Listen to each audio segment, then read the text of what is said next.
Hi everyone, and thanks for subscribing to my channel. Today I want to speak about Simon Harris. Harris has been attending the G20 summit in Johannesburg, South Africa over the past number of days. Now of course Ireland aren't a member of the G20, but Harris was invited along by South Africa to attend.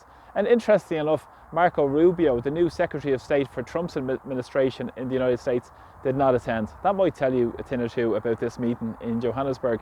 Now what's very interesting with this was that Harris had a number of meetings with various foreign ministers from Brazil, from Britain, from Canada, Japan, Nigeria, Mexico, South Africa and Turkey. But what was more interesting really was his remarks he gave to all those attending the gathering in Johannesburg.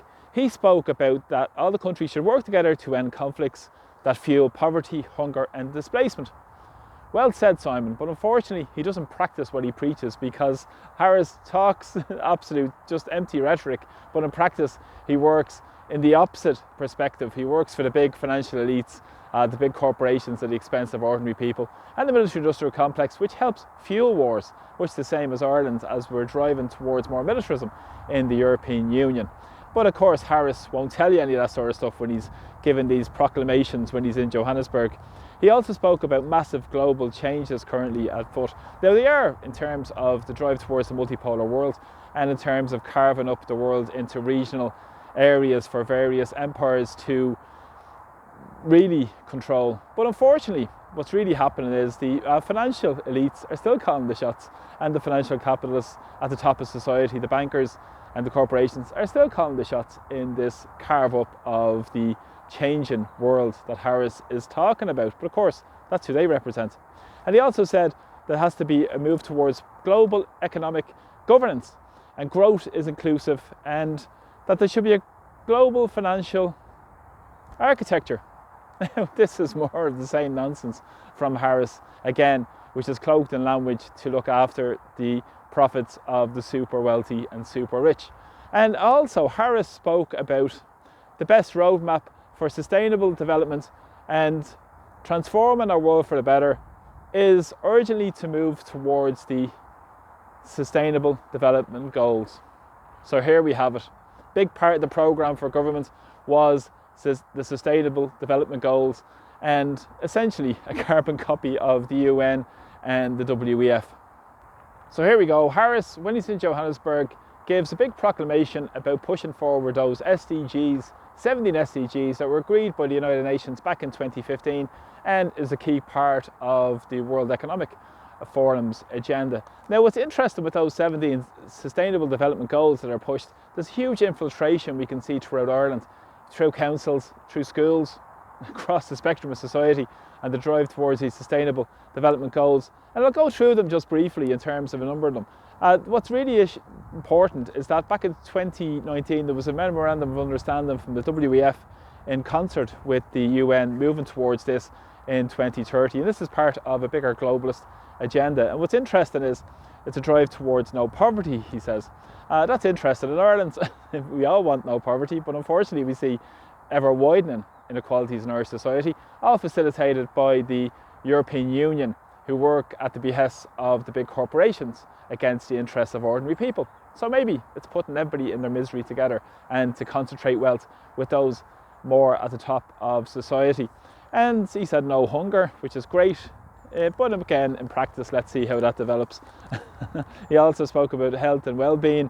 Quality education is part of those Sustainable Development Goals, and there's quite a number of others, including affordable clean energy. I'm sure the housing people who have suffered in Ireland over the past number of months, in particular with the storms, in terms of the drive towards this so-called clean energy that they're all pushing towards, is a big part of the climate agenda that's going on across Europe and here in Ireland, that is being pursued by successive governments.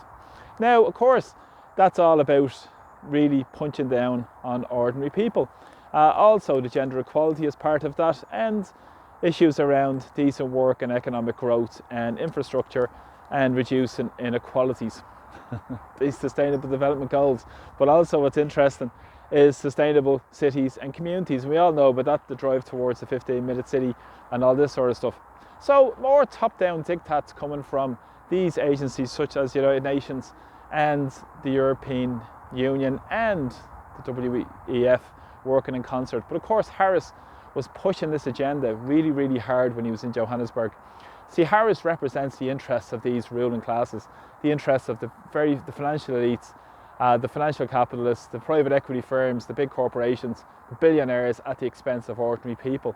And if you look at the programme for government, but of course in detail, they will never forensically examine that programme for government that was agreed by the Lowry-led independents plus Fine Gael and Fianna Fáil, had a big element of the World Economic Forum driving it, the move towards digital currency and all this sort of stuff going on.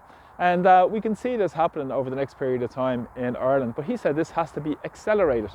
So let's see how this develops over the next number of months as well. But of course, the remarks that will come from the media around Harris will be his talking about Gaza, I'm sure, and talking about the issues and the looming peace talks in Ukraine as Trump does his deal to get his $500 billion worth of minerals, which more than compensates the amount of money that has been sent into Ukraine, all in the name of profit for the financial elites and the Wall Street bankers that the presidents and the politicians essentially represent at the expense of ordinary people, much the same as you do here domestically in Ireland. You need grassroots democracy. Power has to come from communities up, and it needs to be led and driven by ordinary people. That is part of the Constitution, where the policy of the state should be derived from the people of the state. The people are sovereign within the sovereign country of Ireland. But we have political leaders that have no interest in talking about those issues, as they issue top-down diktats at behest of their masters in Brussels and Davos. And Harris swans off to Johannesburg as well, much the same as Martin last weekend gave over €50 million again to Zelensky, who was a busted flush in Ukraine. But of course, who cares when you're pushing the globalist agenda? So they're really just gatekeepers for what's happening for the movement of financial capital all around the world at the expense of ordinary people. Hence we have the immigration chaos, hence we have all the other stuff on top of it, which is pushing down ordinary working class people to push a bigger globalist agenda that's at play in Irish society at the moment. Bit by bit, it's slowly happening, and the drive towards war is part of that as well.